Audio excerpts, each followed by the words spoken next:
Imagine you just looked your boss right in the eye and admitted you lied to them about being violently ill. Yeah, just completely made it up. Exactly. Made it up so you could just, go spend the afternoon at the beach. And instead of firing you on the spot, they laugh. Which is wild, because in most of the corporate world, I mean, that is a one-way ticket to the unemployment line. Oh, absolutely. But in Australia, it's practically a cultural institution. Right. And it completely subverts our standard expectations of, professional behavior. Because we're so conditioned to view workplace rules through this really rigid lens. Like, you follow the rules, you use proper vocabulary, and you maintain the hierarchy at all costs. Right. You never break character at work. Well, welcome to today's deep dive. We are exploring a super fun, culturally rich breakdown of 7 Australian slang terms that, honestly, the rest of the world probably needs to adopt right now. Yeah, it would definitely lower our collective blood pressure. For sure. But our mission today isn't just to hand you, the listener, a novelty dictionary so you can sound like a tourist.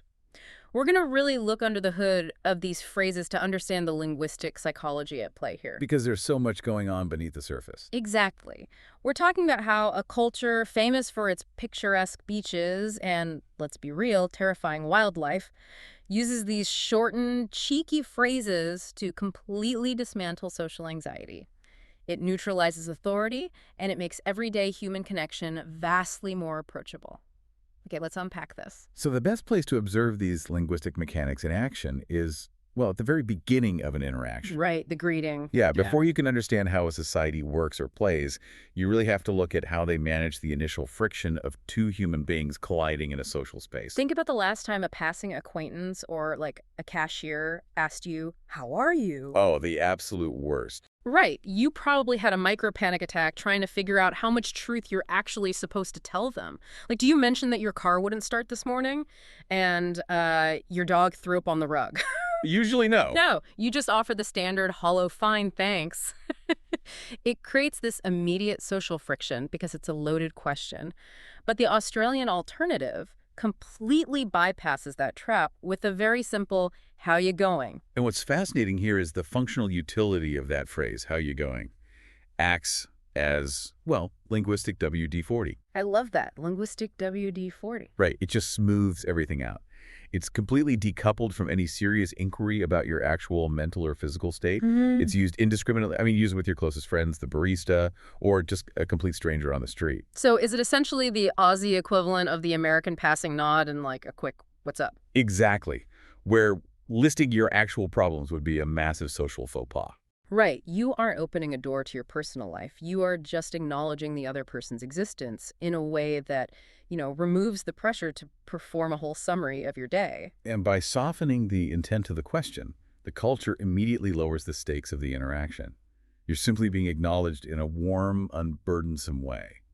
It sets this incredibly relaxed baseline of approachability. And once that low-pressure baseline is established, it completely paves the way for a deeper kind of interaction. Which brings us to the concept of having a yarn. Ah, yes, having a yarn. And just to clarify, the source notes, this has absolutely nothing to do with a physical ball of yarn. Good clarification. Yeah, in a hyper-connected, deeply transactional world where every single conversation feels like networking. Or just trying to get to a point as fast as possible. Yes, exactly. Yeah. Having a yarn is the behavioral opposite of that. It literally means chatting or sharing lengthy stories in this entirely unhurried way. Notice the temporal mechanics at play there. The defining characteristic of a yarn is the deliberate suspension of time. Wait, say more about that. Well, you aren't exchanging information to reach a conclusion or, make a business decision. The exchange of the stories itself is the objective. It's the conversational equivalent of stepping off a treadmill. Like sitting on a porch with a cup of coffee where the clock just completely doesn't matter. That's a great way to put it. If you ask someone where they were all afternoon and they say, "Oh, I was just having a yarn with the neighbors," it implies an immunity to the clock. It actively subverts the modern hustle culture that tells us every interaction needs to be an elevator pitch. It enforces a slowing down. When a culture embeds a specific phrase for, talking without a destination, it heavily signals that they prize genuine, unpretentious presence over pure efficiency. But, okay, this extreme emphasis on relaxation creates a bit of a paradox, doesn't it? How so? Well, if everyone is prioritizing low-stakes greetings and spending their afternoons just having a yarn, how does a society actually get anything built? I mean, the roads need paving. The massive agricultural sectors need to run. How does a culture globally renowned for being laid back handle actual suffering and grueling, serious work? And that tension is exactly where the language gets highly pragmatic. Because the laid-back nature doesn't equate to laziness. It just means they apply a totally different psychological lens to the concept of effort. The vocabulary adapts to accommodate intense labor, which is captured brilliantly by the term hard yaka. Hard yaka. I mean, even the phonetics of it, those really hard K sounds, it physically feels like striking an anvil. It does. It describes truly tough, strenuous work. And that applies to physical labor, like painting a fence in the blistering hot sun. Or shearing sheep. Exactly. But it also applies to a long, challenging day at the office. It conveys this no-nonsense determination to just push through exhaustion with a very practical attitude. Wait, hold on. I need to push back on this a bit. If I'm just sitting at my laptop, right, in an air-conditioned room, wrestling with a massive spreadsheet all day, does an Aussie really consider that hard yaka? Or is it strictly for outdoor manual labor? No, the source specifically includes a challenging project or a long day at the office in its definition. Okay, but doesn't that kind of romanticize corporate suffering? Like, it sounds a bit like corporate propaganda to get employees to accept burnout by branding it as a tough, culturally approved badge of honor. See, that is a very American hyper-capitalist way to read it. Really? Yeah, in the Australian context, the phrase actually serves as an equalizer rather than a tool for exploitation. It democratizes effort. Yeah. The CEO grinding through a brutal merger and the bricklayer working in 40-degree heat are both just doing hard yaka. Oh, I see. So it strips away the prestige and reduces everything to the raw human effort required. Exactly. It removes the elitism from white-collar work. That's actually really profound, and the way that effort is rewarded culturally is equally fascinating because it avoids putting anyone on a pedestal. Right, because when you survive that hard yaka, you don't get some formal, glowing commendation. You get a cheerful, simple, good chin. Good on you. Short for good on you. Now, the source makes a very crucial distinction here. This should not be confused with telling someone an outfit looks good on you. Yeah, very different context. This is a warm expression used to praise someone for a job well done or an everyday achievement, like running a marathon or, surviving a crazy work week. And this ties directly into a sociological concept known as tall poppy syndrome, which is deeply ingrained in Australian and New Zealand culture. Right, the idea that the poppies that grow higher than the rest of the field get their heads cut off. Precisely. There is this profound cultural allergy to arrogance, boasting, or elevating oneself above the community. So if someone successfully closes a massive deal at work, throwing them a grand formal celebration might actually make them super uncomfortable. Because it risks making them a tall poppy. Exactly. So good on ya acts as a leveling mechanism. It's a warm, supportive validation of the achievement, but it's deliberately unpretentious. It praises the effort while keeping the individual firmly grounded within the pack. It's essentially a verbal high five. Yes. It cuts out the total awkwardness of a pompous congratulatory speech, but you don't lose any of the sincerity. It delivers the warmth, acknowledges the hard yaka, and immediately diffuses any potential ego. If we look closely at how those two terms interact, we see a society that deeply respects grueling effort, but aggressively polices how that effort is celebrated. But inevitably, the hard yaka gets to be too much, right? I mean, human beings can only take so much grinding, leveled praise or not. Which is completely fair. And this is where the language reveals its escape valves. Because Australians never take themselves too seriously, their slang features these built-in, cheeky escape valves for when you just genuinely need a break. Which brings us to the most infamous of these playful rebellions. Chucking a sickie. Okay, let's talk about the reality of this. Chucking a sickie is the Australian way of playing hooky. Calling in sick to work or school when you aren't actually ill, usually to rest, reset, or just soak up the sun at the beach. Right. I have to be honest, looking at this from the outside, it sounds like straight-up workplace fraud. You are actively lying to your employer. Technically, yes. So how does a culture not only tolerate this, but celebrate it to the point of giving it a catchy name? To understand the tolerance for chucking a sickie, you really have to examine the linguistic mechanics of the diminutive. Australian slang is famous for taking standard words and adding in an E or an O to the end of them. Like brekkie for breakfast or arvo for afternoon. Exactly. And what that does is it physically softens the consonants in your mouth. It weaponizes cuteness. Weaponized cuteness. Yeah, because technically, fraudulent absenteeism is a harsh adult corporate violation.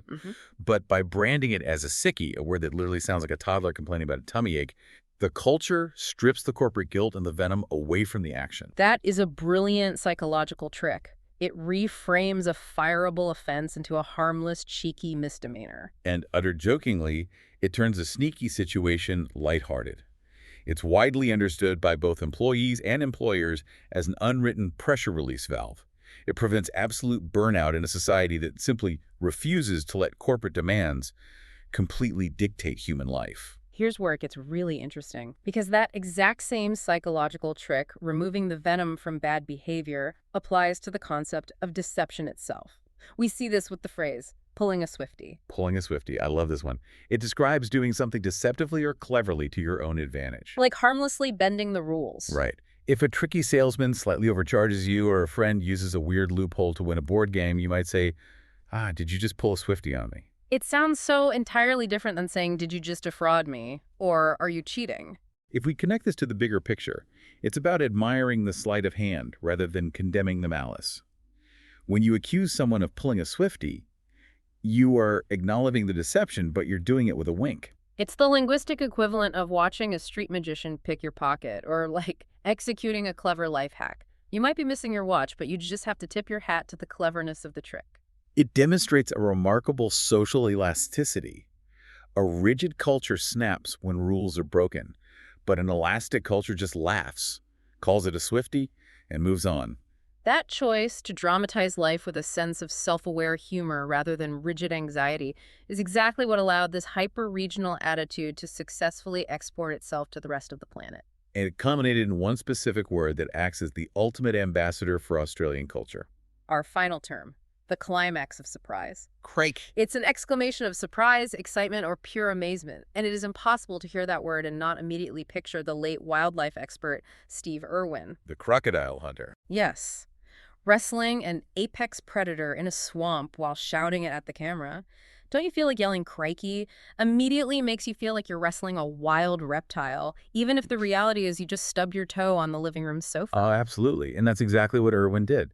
He essentially took a piece of local conversational punctuation and turned it into a massive global phenomenon. He really did. He bridged the gap between a very specific regional personality and international pop culture. But the true magic of crikey isn't found in the outback, right? It's found in the living room. Because the source specifically notes it's used for everyday surprises, not just crocodiles. Right, we aren't all out in the bush wrangling venomous snakes. Thank goodness. The beauty of this slang is how it scales to everyday life. You don't need a crocodile. You can literally yell, crikey, because you just dropped your keys or, like you said, stubbed your toe. It immediately changes the narrative of the moment. You aren't just a clumsy person who bumped their foot. You are a rugged explorer who just encountered an unexpected hazard in the domestic wilderness. Yelling crikey dramatizes the mundane in a way that is inherently joyful. And that is the ultimate function of all these terms. They aren't just vocabulary, they're tools for reframing reality. So what does this all mean? We started out today trying to understand how a few cheeky shortened phrases completely transform everyday language, and we found a masterclass in human psychology. We really did. We saw how going acts as linguistic WD-40 to eliminate social friction.